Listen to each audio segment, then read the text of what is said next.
कब्जे से रिलेटेड जहाँ तक क्राइम के इशूज़ हैं। अब बात करूँगा ड्रैग क्वींस और ट्रांसजेंडर्स की, क्या उनको हकूक़ मिल पा रहे हैं? ट्रांसजेंडर्स के लिए हम लोगों ने काफ़ी काम किया है। वी हैव एस्टैब्लिश्ड तहफ़्फ़ुज़ मराकज़, we have in different districts across Punjab we have तहफ़्फ़ुज़ मराकज़, वी हैव हमारे पास सर्वाइवर सपोर्ट ऑफिसर्स हैं।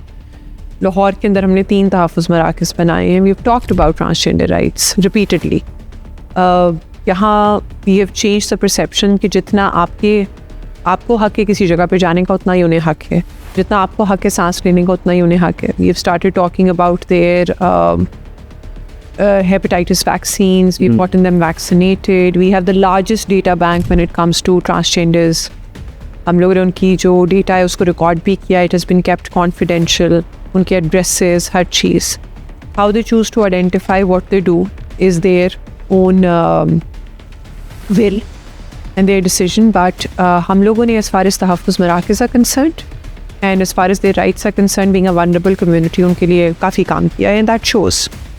और इश्यूज़ उनके कब्ज़े से रिलेटेड जहाँ तक क्राइम के इश्यूज़ हैं, कब्ज़े से रिलेटेड जहाँ तक उनके इश्यूज़ थे, उनके कोई चीज़ लेके चला गया है, उन्हें इलीगल कन्फाइनमेंट में रखा हुआ है, उनके सेक्शुअल अब्यूज़ के केसेस, वहाँ जहाँ उनको एक्सटॉर्शन की जा रही है,